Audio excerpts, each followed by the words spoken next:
Vamos lá, crianças, para o nosso trabalho em português. E nós vamos aqui estudar a pontuação e, neste momento, os aspectos discursivos em um texto. O que é aspecto discursivo? É como as ideias em um texto elas são organizadas. Elas são organizadas de maneira direta, em que o leitor possa perceber, e absorver as ideias ali do texto diretamente com aqueles que são os personagens do texto, ou de maneira indireta, em que os personagens eles não estão ali na relação com o leitor diretamente, mas ele está ali intermediado pela presença do narrador. O narrador é uma terceira pessoa que se coloca para trazer ao leitor aquilo que foram as ideias dos personagens com as suas falas. Então, o narrador é que vem trazendo essa ideia para o leitor. Então, nós temos como proposta aqui para que analisássemos o trecho 1 e o trecho 2 do texto, um apólogo. E neste aspecto, vamos aqui verificar qual dessas duas maneiras de organizar o texto que a gente pode considerar.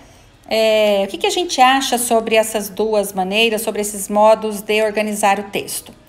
Então, vamos observar o seguinte, que no trecho 1, naquela maneira de reprodução fiel, então vem produzido fielmente a fala dos personagens, em que o leitor ele toma conhecimento da ideia diretamente da fala do personagem que está reproduzida ali, ou pela fala do personagem que está reproduzida ali no texto. Então, conexão personagem, as suas ideias ali diretamente representadas, sua fala, e leitor. Então, é uma conexão direta. O leitor tomará ciência, conhecimento das ideias no texto diretamente com aquilo que está sendo ali representado pelas falas dos personagens. No trecho 2, nós temos que essa organização, ela já tem uma situação onde aparece uma terceira pessoa, que é o narrador. Então, o personagem, ele não se manifesta ali diretamente, nem o leitor tem ali a conexão direta com o personagem, mas é com o narrador. Como que nós, leitores, sabemos das ideias no texto, o que os personagens disseram, o que eles fizeram, como fizeram? É pela presença do narrador que vem nos dizendo tudo isso. Não é aquela conexão direta personagem-leitor. Aqui, a conexão ela é indireta. Por quê? Porque passa pelo narrador para que o narrador é que mostre ou demonstre ou possibilite o leitor de tomar ciência das ideias contidas no texto. Então, veja bem, a fiel reprodução aí da fala dos personagens aproxima o leitor o máximo possível da realidade. Isso quer dizer que o leitor ele está ali diretamente absorvendo as ideias que estão sendo colocadas pelos próprios personagens. A relação é direta. Já o outro modo que nós temos nessa disposição do trecho 2 é a reprodução pelo narrador. Então, é o narrador quem diz, quem coloca as ideias que foram ali extraídas dos personagens. É o narrador que vem nos colocando. Então, nós tomamos ciência através do que o narrador diz. E aí, só podemos saber daquilo que o narrador diz. Então, nós não temos uma conexão direta. A conexão é indireta. De quem se está falando? Dos personagens, lógico, porque o texto, fala de tais personagens. O narrador, ele não é personagem, o narrador é observador. Nós estamos tratando dessa terceira pessoa aqui, tá bom? Então, ele vai nos dizer, vai nos contar sobre os personagens, sobre o que eles disseram, como disseram, E aí, nós tomamos a ciência, o conhecimento com relação aos personagens porque o narrador nos disse. Então, é de um modo direto. E aí, são esses dois aspectos discursivos. E aí, o que é que nós temos?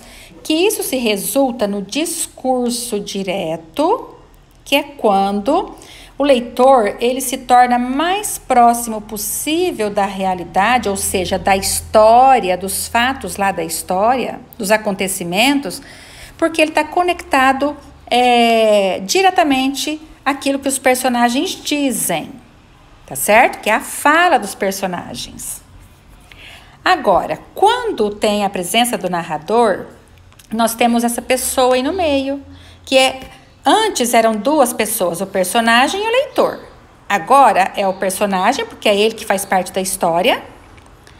É o leitor, mas quem que passa o conhecimento sobre o personagem, sobre o que a história diz para o leitor é o narrador. Então, não é mais o personagem, porque é indireta e a circunstância do conhecimento da história. É o narrador quem está dizendo a história. É ele quem está falando sobre os personagens. Então, é uma relação, uma conexão indireta, porque você sabe da história, você sabe dos personagens, o que eles disseram, o que eles fizeram, mas é pela narração, por aquilo que o narrador nos diz. Então, você toma conhecimento da história e dos acontecimentos. Porém, você toma conhecimento através do narrador. É numa relação indireta, tá certo? E aí nós temos o discurso indireto. Então, podemos concluir que quando nós temos a relação, a conexão direta, personagem, leitor, essa relação direta, ela resulta num discurso direto.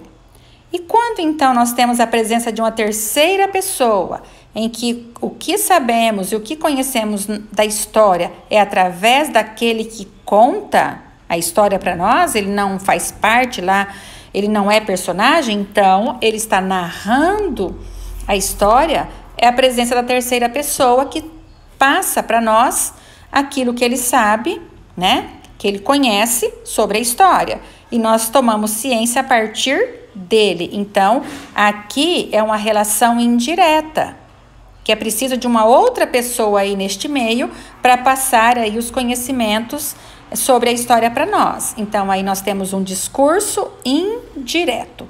Indo para a próxima página, 195, vocês observam que aquelas linhas lá em cima, elas estão em branco porque Tia Vilma respondeu tudo aqui embaixo na página, tá certo? Não se preocupem com elas em branco.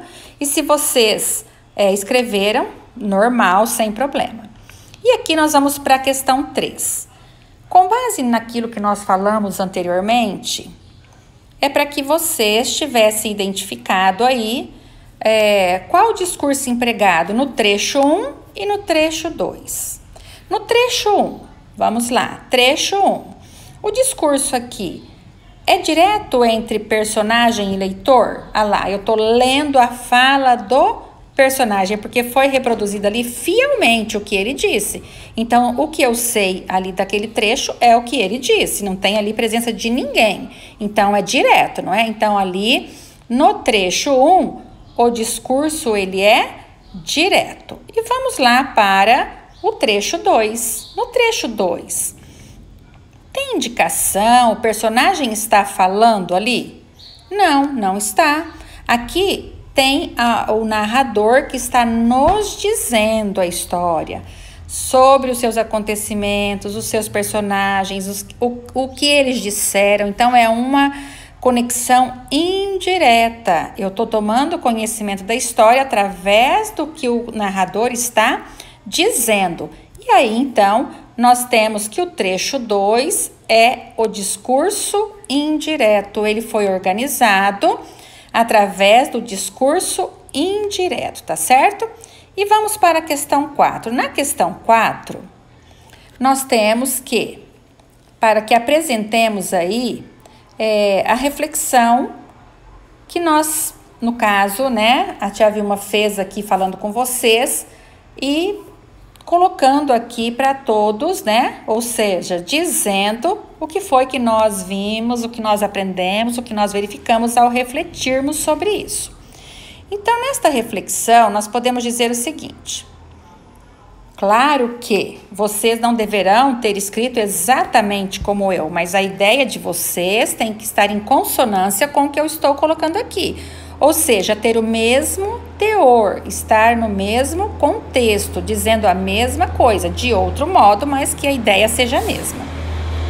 Quando a representação, que é a reprodução da fala dos personagens, deixa ou coloca o leitor o mais próximo possível da realidade, ou seja, como se ele estivesse ali vivenciando, né, os fatos, os acontecimentos, o discurso é direto. Então, quando o leitor está ali próximo, mais próximo possível da realidade, daquilo que o texto está trazendo, então esse discurso é direto, personagem, leitor. Já quando a reprodução da fala dos personagens, ela é feita pelo narrador, ela deixa ou posiciona o leitor mais distante da realidade, ou seja, só é possível saber o que o narrador está dizendo. Então, nós não temos aquela conexão direta com o que o personagem falou, mas tomamos conhecimento a partir do que o narrador disse. Então, aí, existe essa terceira pessoa, que é o narrador, no discurso, e é o narrador quem está dizendo para nós a história, as ideias do texto e o que disseram os personagens. E, neste caso, o discurso é indireto. Crianças, para que vocês façam a correção, espero que seja de grande valia para vocês.